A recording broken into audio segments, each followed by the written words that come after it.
Salut tout le monde, j'espère que vous allez bien. Aujourd'hui, on va se retrouver pour la review de Battleground 2017, un pay-per-view marquant. Alors, quand je dis marquant, c'est pas forcément en positif, mais c'est un show qui va faire beaucoup parler. Ça, c'est sûr et certain, c'est un show qui va faire beaucoup réagir les fans de catch pour plusieurs raisons. Juste avant d'en parler, je tenais juste à faire un petit hommage. Alors, je sais que ça date de jeudi, mais voilà, j'ai pas eu l'occasion de le faire. Et j'avais envie voilà, d'en parler un petit peu. Je voulais juste rendre hommage à Chester Bennington, donc le chanteur du groupe Linkin Park, donc, qui nous a quittés jeudi. Alors voilà, je sais que ça date de jeudi, mais voilà, je comptais le faire parce que ça m'a touché, l'air de rien, parce que voilà, Linkin Park, c'est l'un des premiers groupes de musique auxquels j'ai commencé à kiffer, quoi. Moi, je me rappelle, j'ai découvert Linkin Park quand j'avais 12 13 ans. J'étais au collège et à cette époque-là, tout le monde écoutait du Linkin Park. Donc du coup, le fait d'apprendre cette nouvelle, ça m'a attristé. Ça m'a vraiment pas mis dans un bon mood ce week-end. J'étais pas forcément très souriant, on va dire. Mais voilà, c'est un groupe très bon. Surtout que à mon époque, voilà, quand j'avais 12 13 ans, c'était un groupe qui était très connu. Je pense que en 2017, voilà, un gosse qui aurait mon âge, on va dire, qui aurait genre 12 13 ans, a moins de chances, entre guillemets, de connaître Linkin Park. Alors, après, c'est peut-être moi qui me fais une idée, mais je trouve que c'est moins mainstream que dans le passé. C'est moins connu, on va dire. Et si jamais vous avez jamais entendu parler de ce groupe, parce que oui, c'est possible, j'ai déjà vu des gens qui se demandaient qu'est-ce que c'était Linkin Park. Pourtant, c'est un très bon groupe qui est très connu. Et si vous avez jamais écouté du Linkin Park, je peux que vous conseiller ce groupe. Ils ont fait des très très bons thèmes. Et du coup, voilà. Donc voilà, je voulais juste lui rendre un hommage. Merci mec de m'avoir fait kiffer. Et voilà. Donc voilà, RIP. Chester Bennington, c'est vraiment une news qui m'a attristé ce week-end. Bref, maintenant on va pouvoir parler de catch, c'est pour ça que vous avez cliqué sur cette vidéo. On va parler de Battleground 2017, donc je vais m'attaquer déjà au kick-off de ce pay-per-view, puisque donc on avait un match entre Eden English et Ty Dillinger, et puis bah, finalement c'est une victoire de Eden English. Alors j'ai presque pas regardé le match parce que je m'en foutais, tout simplement c'était du kick-off, j'en avais rien à foutre. Voilà, victoire de Eden English, donc c'est voilà, Ty Dillinger qui ne remporte même plus ses matchs dans le kick-off. Ça devient compliqué pour lui. Ça devient vraiment compliqué pour lui. Il fait déjà pas d'apparition, on va dire, dans les pay-per-view. Si en plus de ça, il commence à perdre ses matchs en kick-off de pay-per-view, ça va devenir compliqué pour lui. Pour ce qui est des caractéristiques du pay-per-view, j'ai pas les notes sous les yeux, j'ai la flemme d'aller voir, donc je vous mettrai les données, on va dire, que je mets comme d'habitude. Et le thème musical du pay-per-view, c'était Whatever It Takes du groupe Imagine Dragons, qui est l'un des rares points positifs de ce pay-per-view. Hein. Très très bon thème, si vous ne l'avez pas écouté, ben, je peux que vous conseiller d'aller l'écouter. C'est peut-être, je pense, le meilleur thème musical utilisé par la WWE cette année pour un pay-per-view. Voilà, ben écoutez, on va pouvoir attaquer la review, et donc on va attaquer ce show avec l'opener de la soirée, qui était pour les SmackDown Live Tag Team Championship. Donc on avait les Usos face au New Day, match qui a duré 13 minutes. Donc c'est une bonne durée. J'ai pas à me plaindre par rapport à ça. J'ai trouvé que c'était un bon choix de mettre ce match-là en opener. Match qui a rempli complètement son rôle, son job. Il a fait parfaitement son job. C'était un très bon match pour lancer le pay-per-view. Je dirais même que c'est pour moi hein, ça a été le meilleur match de la soirée. J'ai noté qu'on avait eu des très très bons moves. À noter également que c'est Xavier Woods et Kofi Kingston qui ont représenté le New Day. Donc pas de Biggie, ce qui est assez rare pour le souligner. J'ai noté pour moi que c'était le match, pour l'instant, hein, pour moi cette année c'est le meilleur match tag team dans le main roster à la WWE. On avait eu un match entre Cesaro, Sheamus et les Hardy Boys. Je crois que c'était celui de Payback qui était vraiment bon aussi. Le match entre les Usos et le New Day de Money in the Bank qui était vraiment bien aussi. Mais pour moi ce match-là a été le meilleur cette année. J'ai noté quelques moves hein, qu'on a eu. À un moment on a eu un super kick enchaîné d'un splash du côté des Usos. Dégagement de Kofi Kingston. À un moment, on a eu un saut de Kofi Kingston à l'extérieur du ring sur les Usos. Ils ont réussi en fait à le choper à la volée et lui ont porté directement une powerbomb à l'extérieur du ring. On a également l'un des Usos qui s'est dégagé du Midnight Hours. Pour moi, le spot du match, en fait, c'est quand Xavier Woods voulait faire son elbow drop qu'il a l'habitude de faire sur la deuxième corde. Et en fait, l'un des Usos, l'a chopé à la volée avec un super kick. je l'ai pas vu venir, vraiment. J'ai trouvé ce move génial, j'ai mark out carrément, c'était énorme. J'ai noté pour moi que Xavier Woods était vraiment sous-coté, c'est vraiment un très bon catcheur Xavier Woods. Moi je le connaissais déjà du temps de la TNA, je le trouvais déjà vraiment bon. Et Xavier Woods, vraiment, pour moi, c'est un catcheur sous-coté parmi les. Pour moi, ouais, c'est pour moi l'un des catcheurs les plus sous-cotés actuellement à la WWE. À chaque fois qu'il catch, il nous régale Xavier Woods. Et pour ce qui est de la fin du match, on a eu un Trouble in Paradise de Kofi Kingston enchaîné de l'elbow drop de Xavier Woods directement donc sur Jimmy ou Jay. J'arrive jamais à savoir qui c'est pour le tomber victorieux. C'est Xavier Woods en plus de ça qui fait le tomber, donc ça c'est cool pour lui.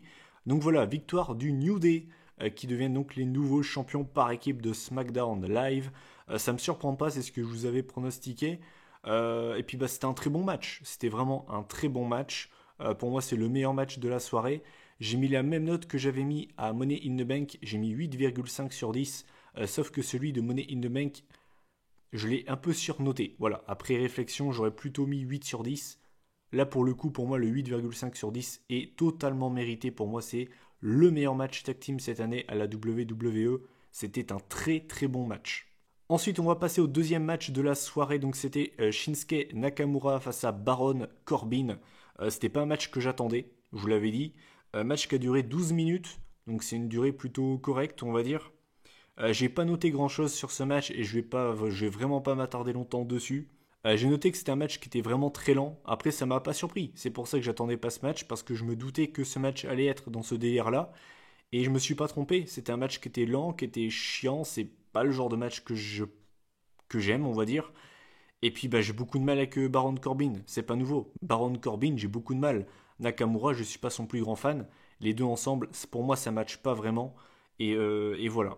Donc, j'ai vraiment pas réussi à rentrer dans ce match. J'ai noté que la deuxième partie du match, cela dit, était quand même plus plaisante parce que vraiment, pour moi, ce match vraiment s'est fait en deux parties. Genre, la première était vraiment chiante et la deuxième était un peu mieux. C'était pas fou non plus, hein, mais c'était un peu mieux. Mais overall, c'était pas terrible. C'était vraiment pas terrible. Sinon, je vais revenir à la fin du match. En fait, à la fin du match, Nakamura voulait porter son Kinshasa sur Corbin, sauf que Corbin n'arrivait pas à se relever. Du coup, Nakamura s'est rapproché de Corbin, a voulu le relever, et Corbin lui a mis un énorme low blow dans ses cojones. Du coup, vous connaissez la chanson. L'arbitre a arrêté le match. Victoire donc de Nakamura par disqualification. Et voilà. Je pense que vous connaissez déjà mon discours par rapport à ça. Je n'aime pas ce genre de fin.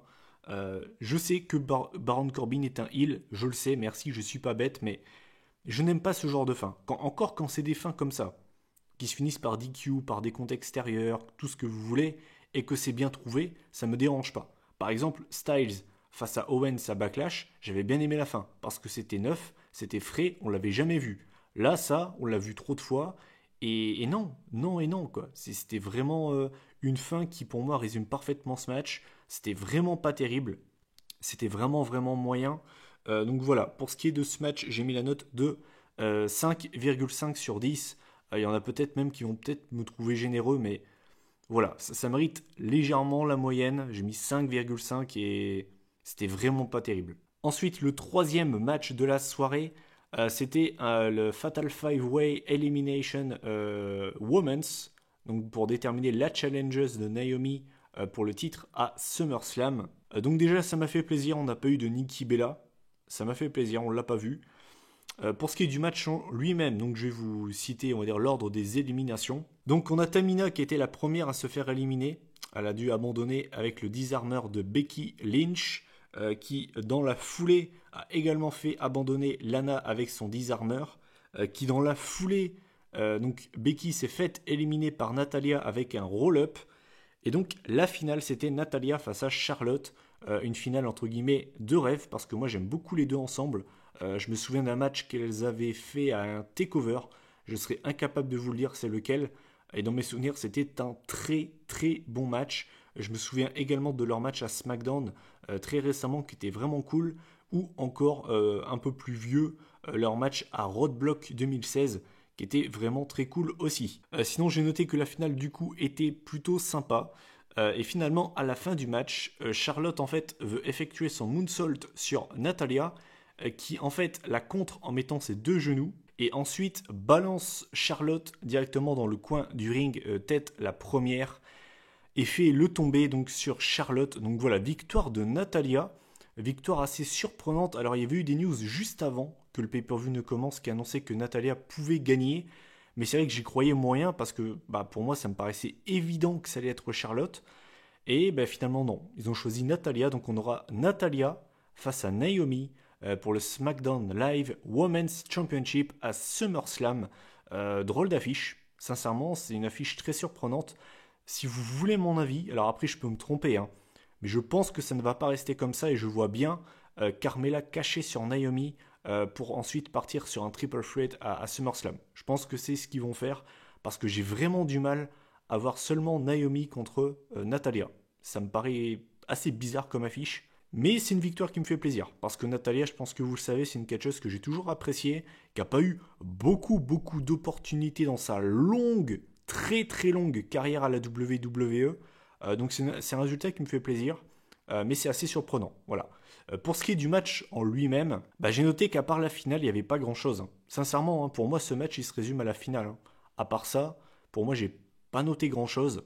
Chose que je n'ai pas aimé, c'est l'enchaînement des éliminations. Je déteste ça. Que ce soit dans les Elimination Chamber match ou bien dans ce genre de match, je déteste les éliminations qui s'enchaînent comme ça, je déteste. Je n'ai jamais aimé ça, je trouve pas ça crédible et ça m'a dérangé.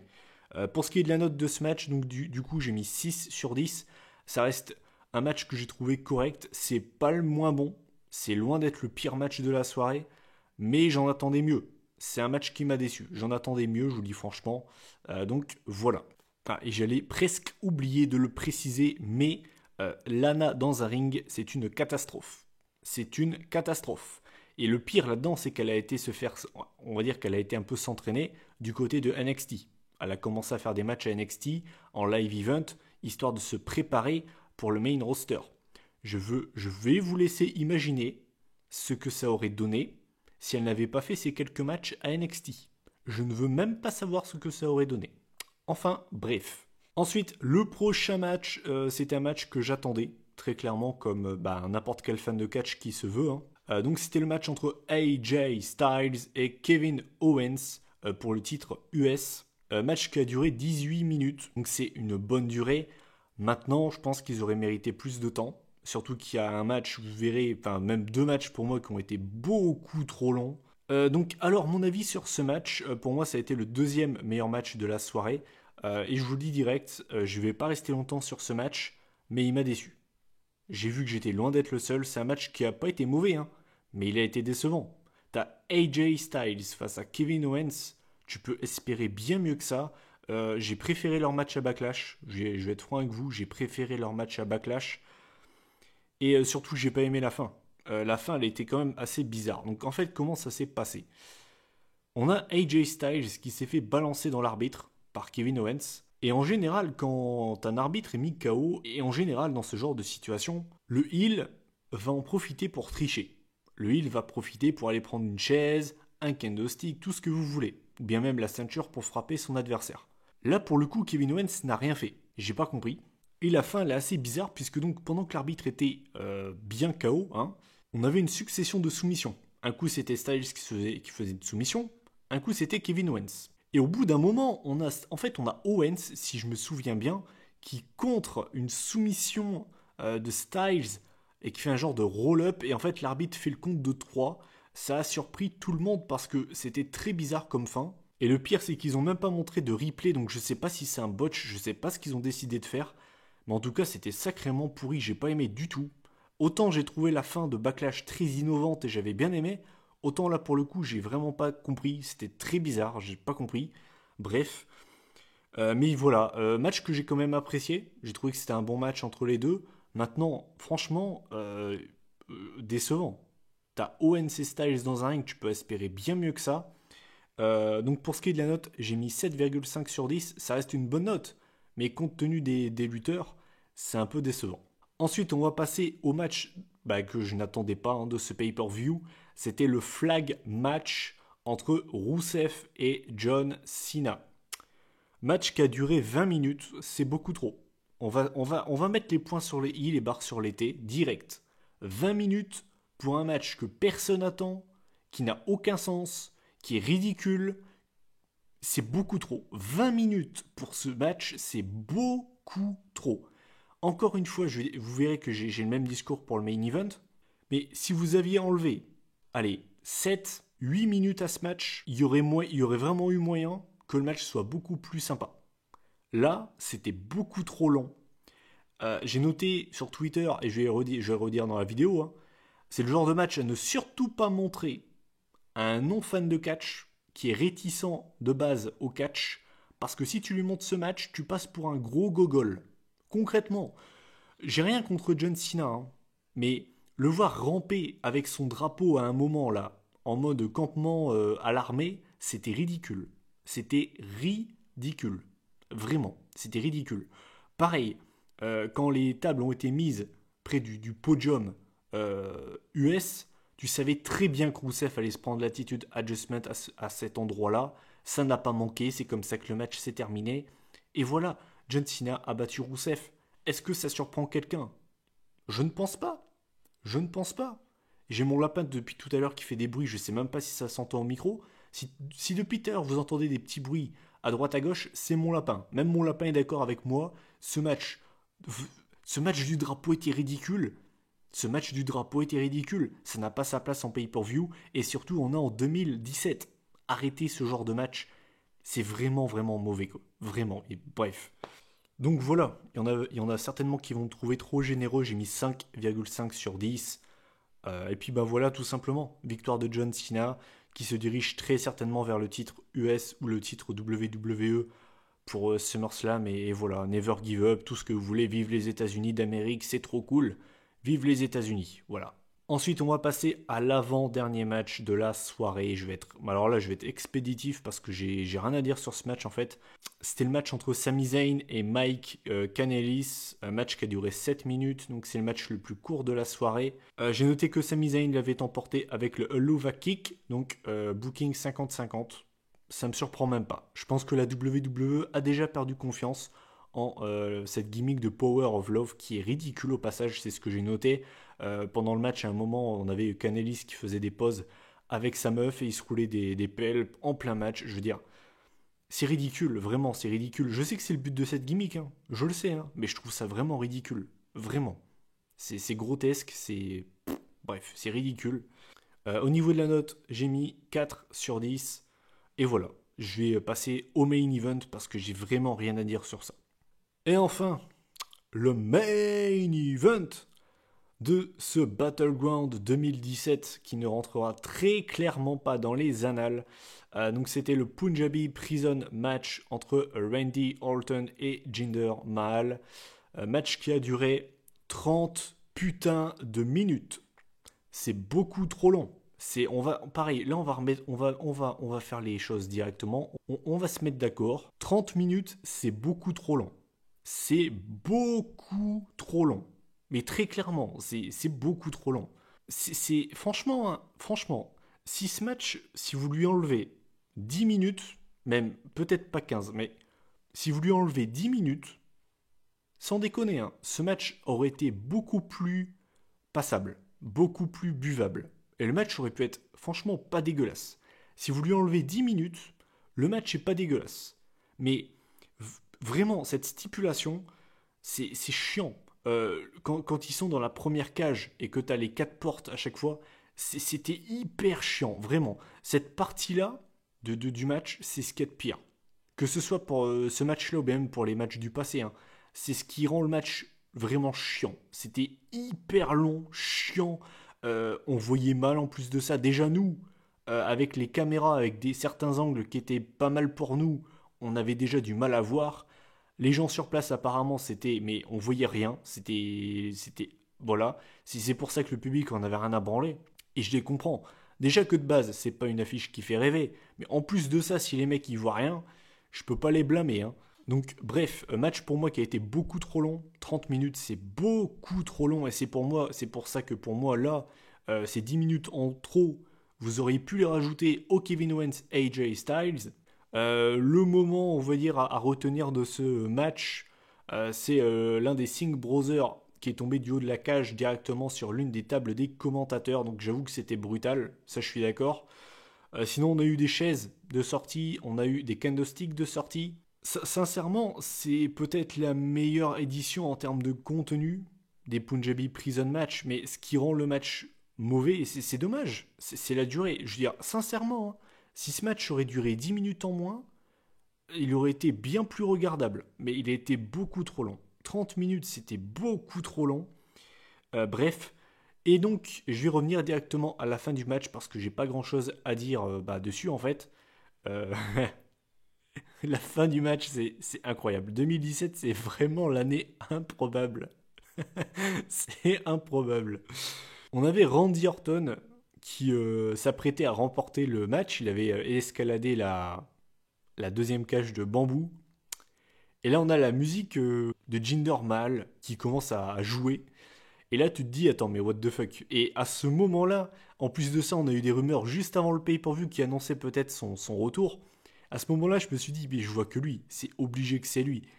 Et là, oui, on a, on a le Great Khali qui a fait son retour. Et ça m'a valu l'un des plus gros fous rires, je crois. En tant que fan de catch, j'étais HS. C'est mon fou rire de 2017. Rien que d'en parler, je rigole. Fou rire, mais le Great Khali, mais franchement, je pense que les gens qui ont payé leur place pour voir ce show, ils retourneront plus jamais à un show de la WWE. Les gens qui étaient inscrits, souscrits au network, ils vont tous se barrer. Je veux dire, non mais là, déjà que le show était vraiment, vraiment moyen du début à la fin, là les gars, ils ont enfoncé le clou. Le Great Khali, quoi. Je veux dire, incroyable. Incroyable. Donc le Great Khali qui a retenu Randy Orton et Jinder Mahal qui a remporté le match en fait. Donc voilà, Jinder Mahal conserve le WWE Championship. C'est pas une surprise. Je voyais pas Orton gagner. Mais si on m'avait dit que mon pote Khali allait venir à Battleground ce week-end, je vous aurais pas vraiment cru. Très surprenant quand même de revoir le Great Khali. Alors maintenant, ce qu'il faut se poser comme question, c'est est-ce qu'il a re-signé avec la WWE? Est-ce que c'était juste une apparition? Si jamais il a re-signé, est-ce que c'est en tant que catcheur ou seulement en tant que bodyguard de Jinder Mahal? Parce que, attention, là c'est très important, et je suis totalement sérieux, hein. S'il a re-signé en tant que catcheur, je pense que je vais me clouer les yeux, hein, très clairement. S'il a signé seulement pour être un peu le bodyguard de Jinder Mahal, par contre, là ça ne me dérange pas. Et je suis sérieux. C'est une bonne addition entre guillemets pour Jinder Mahal. Il va peut-être reformer la Familia, hein, un petit peu comme avec Edge en 2008. Là maintenant, la question qu'on peut se poser, c'est qui aura le rôle de Vicky Guerrero, hein, je vous laisse trouver, hein, je ne sais pas. Bref, mais voilà. Donc, le Great Khali de retour à la maison, ça fait plaisir, hein. Enfin bref, voilà. C'était un match qui était beaucoup trop long pour ce que c'est. C'est dommage. Vraiment, c'est dommage. J'ai mis 4 sur 10. C'était pas... Voilà, j'ai vu plein de gens qui ont dit que c'était une purge. C'est pas une purge dans le sens où il ne s'est rien passé. Il s'est passé des choses. Mais le problème, c'est que ça a été trop long. Voilà, je pense que franchement, hein, avec 10 minutes en moins, ça aurait été bien mieux. Donc c'est dommage. Enfin bref, voilà, écoutez, en faisant l'addition des notes de ce pay-per-view, on arrive à une moyenne de 5,85 sur 10. Je crois que c'est la pire note que j'ai mis à un pay-per-view cette année derrière Fastlane. Je crois, hein, je dis bien je crois. J'ai pas les notes en tête. Grosso merdo, les deux matchs à voir dans ce pay-per-view, c'est le tag team match qui est excellent. Pour moi, c'est le meilleur match tag team cette année et de loin le meilleur match de la soirée. Et derrière, on a le Styles Owens qui est quand même bon, mais qui est décevant. Parce que tu peux en attendre bien mieux. Et après, tout le reste, c'est soit moyen, correct ou mauvais. Et par exemple, le match Women's m'a déçu. J'en attendais mieux. Et après, les autres matchs m'ont pas déçu parce que j'en attendais absolument rien. Mais concrètement, ce show finira très clairement pas dans mes tops. Il a beaucoup plus de chances de terminer dans mes flops. Très clairement. Je pense que Fastlane est directement intégré dans le top 3 parce que je vois pas la WWE produire 3 shows encore pire que ça. Je pense que c'est impossible. Mais Battleground, il y a des chances qu'il y soit. Et pour comparer, j'allais oublier de le faire, avec les grandes boules de feu, ah bah pour moi, le champ de bataille a été beaucoup moins bon que les grandes boules de feu. Hein, on va pas se le cacher. Donc voilà, vous connaissez mon avis sur ce pay-per-view qui pour moi est une catastrophe. Hein, on peut se le dire. C'est un show qui était très moyen. Pour moi, c'est beaucoup trop moyen pour être appelé pay-per-view. Et voilà. Pour moi, ça reflète parfaitement le niveau de SmackDown actuellement. Donc voilà, vous connaissez mon avis sur ce pay-per-view. Maintenant, j'attends de connaître votre avis en commentaire sur le champ de bataille Battleground. N'hésitez pas donc à commenter la vidéo, la partager et la liker pour le soutien. On se retrouve en fin de semaine pour une prochaine vidéo qui risque de faire pas mal de débats. Hein. Je vais donner mon avis sur Roman Reigns. Donc à mon avis, cette vidéo va encore une fois faire beaucoup de débats. Enfin bref, d'ici là, prenez soin de vous. Salut tout le monde. Et vive le Great Khali.